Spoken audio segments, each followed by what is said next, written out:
a barrage of Russian missiles struck Kyiv early Sunday, the first major attack on Ukraine's capital in more than a month. The attack targeted railway infrastructure, according to Serhiy Leshchenko, an aide to President Volodymyr Zelensky's chief of staff. At least one person was hospitalized, though no deaths were immediately reported, Mayor Vitaly Klitschko said. In a warning on Sunday after the strikes, Vladimir Putin said Moscow will attack new targets if the West supplies long-range missile system to Ukraine, and said new arms deliveries to Kyiv are aimed at prolonging the conflict. If Kyiv is supplied with long-range missiles, we will draw the appropriate conclusions and use our arms to strike targets we haven't hit before, Putin was quoted by Russian news agencies as saying, without specifying which targets he meant. The United States has ruled out sending its own or NATO forces to Ukraine, but Washington and its European allies have supplied weapons to Kyiv such as drones, howitzer heavy artillery, anti-aircraft Stinger and anti-tank Javelin missiles. President Joe Biden last week said Washington would supply Ukraine with M142 high-mobility artillery rocket systems, or HIMARS, after he received assurances from Kyiv that it would not be used to hit targets across the Russian border.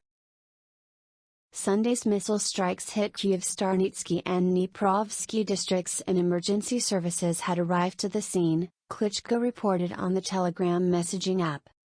Air raid sirens had gone off around the time of the blast. Meanwhile, a Ukrainian counterattack in the contested city of Severodonetsk has seen Zelensky's forces regain control of around half of the city, its governor said. Russian forces had been on the brink of capturing the key eastern city in recent days, but Serhiy Gaidai said Ukrainian military efforts have turned the tide for now. The city is now split in half, he said, after Putin's soldiers had previously managed to win control of around 70% of the city that is of vital tactical importance to the Russian leaders' ongoing push to win Ukraine's Donbas region.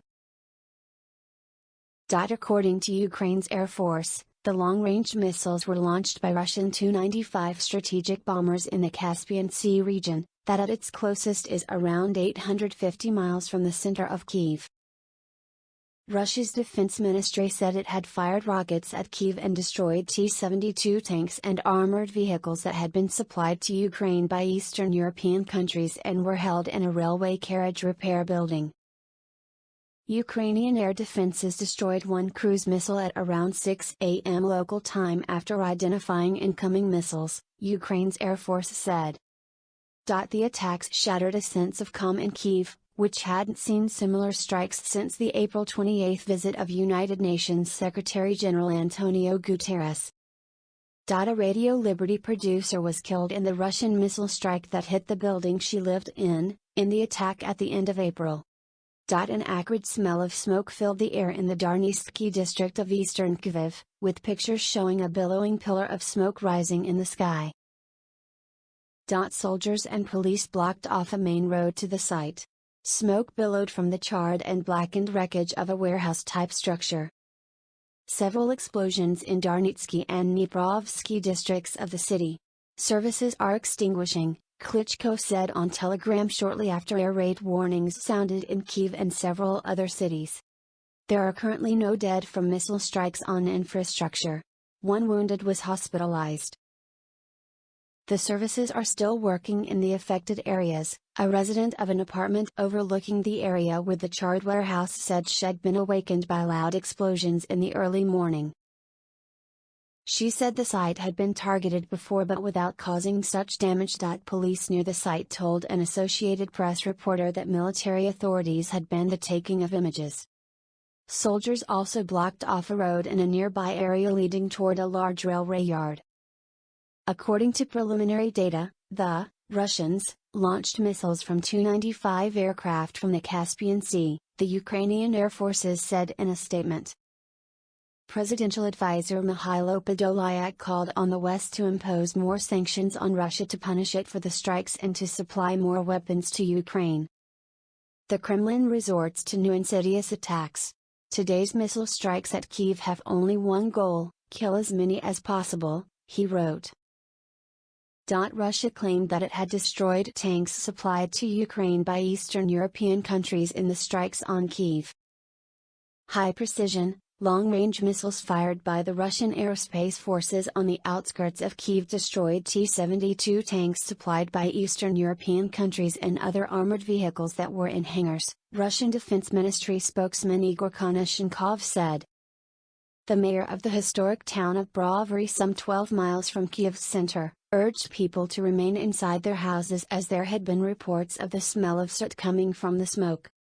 Despite continuing Russian offensives in Ukraine and the widespread destruction, life in Kyiv has been relatively attack-free in recent weeks, after Moscow turned the focus of its invasion to the east and south. Air raid sirens regularly disrupt life in Kyiv, but there have been no major strikes on the city in several weeks. The Darnitsky district on the left bank of the Dnipro River stretches from the outskirts of Kyiv to the river's shores, while the Dniprovsky area in the city's north lies along the river. Ukraine's state-run nuclear power operator Energoatom said on Sunday that a Russian cruise missile flew critically low over a major nuclear power plant. It's probable that was the missile that was fired in the direction of Kyiv, the operator of the Pivden-Ukrainska plant, also called the South Ukraine nuclear plant, said in a post on the Telegram messaging app. Reuters news agency said it could not immediately verify the claim. Pivden-Ukrainska is Ukraine's second-largest nuclear plant located near in the Mykolaiv region, about 220 miles south of Kyiv. Elsewhere, Russian forces continued their push to take ground in eastern Ukraine, with missile and air strikes carried out on cities and villages of the Luhansk region, with the war now past the 100-day mark. The battle for Ukraine's eastern city of Severodonetsk was being waged street by street, President Volodymyr Zelensky said. Luhansk has been partly controlled by pro-Russian separatists since 2014. Severodonetsk is the administrative capital of the Ukrainian part. The Russians were in control of about 70% of the city, but have been forced back over the past 2 days, Luhansk Regional Governor Sergei Gaidai wrote on Telegram. The city is divided in two. They are afraid to move freely around the city, Gaidai said that Ukrainian forces had captured 8 Russian prisoners. He suggested that Russian General Alexander Dvornikov has set himself a target of taking full control of Severodonetsk by June 10, or controlling the Lysychansk-Bakhmut road, which would open the way to Kramatorsk, the capital of the Donetsk region. All of the forces, all of the reserves are concentrating on these 2 tasks, Gaidai said. The events in Severodonetsk echo of the bitter siege of Mariupol's Azovstal steelworks. About 800 people, including children, are hiding in Soviet-era bomb shelters beneath the city's chemical factory. At least 11 civilians were reported killed in the Luhansk region where Severodonetsk is located, the nearby Donetsk region, and in the southern city of Mykolaiv. The situation in Severodonetsk, where street fighting continues, remains extremely difficult, Zelensky said in his daily address Saturday evening. Cities in the eastern Donbas area at the heart of the Russian offensive were under constant airstrikes, artillery and missile fire, but Ukrainian forces were holding their ground, he said. Severodonetsk is the largest city still in Ukrainian hands in the Luhansk region of the Donbas, where Russian forces have been gradually advancing in recent weeks after retreating or being repelled from other areas, including around the capital Kyiv. Russia's army claimed some Ukrainian military units were withdrawing from Severodonetsk, but Mayor Oleksandr Stryuk said Ukrainian forces were fighting to retake the city. Our soldiers have managed to redeploy, build a line of defense, he said in an interview broadcast on Telegram Saturday. We are currently doing everything necessary to re-establish total control of the city. The UK military said in its daily intelligence update that Ukrainian counterattacks in Severodonetsk were likely blunting the operational momentum Russian forces previously gained through concentrating combat units and firepower. The statement also said that Russia's military was partly relying on reserve forces of the Luhansk region. These troops are poorly equipped and trained, and lack heavy equipment in comparison to regular Russian units, the intelligence update said. It added that this approach likely indicates a desire to limit casualties suffered by regular Russian forces. Earlier, Luhansk Governor Gaiday said the Russians had captured most of Severodonetsk, but that Ukraine's forces were pushing them back. The Russian army, as we understand, is throwing all its power, all its reserves in this direction, said Gaiday. Russians are blowing up the bridges, so that we cannot supply reinforcements to our boys, who are in Severodonetsk, he added. Gaiday said that airstrikes by Ka-52 helicopters were carried out in the areas of Kursk and Myrna Dolina, by Su-25 aircraft, on Ustynovka, while Lysychansk was hit by a missile from the Tkyu complex. For its part, Moscow claims to have destroyed 2 Ukrainian command centers and 6 ammunition depots in the Donetsk and Luhansk regions. Ukrainian forces are successfully slowing down Russian operations to encircle Ukrainian positions in Luhansk Oblast as well as Russian frontal assaults in Severodonetsk through prudent and effective local counterattacks in Severodonetsk, the US-based Institute for the Study of War said late Saturday. A total of 13 houses were damaged in Kursk, and 5 in Lysychansk. Another airstrike was reported in the eastern city of Kramatorsk by its mayor Alexander Goncharenko.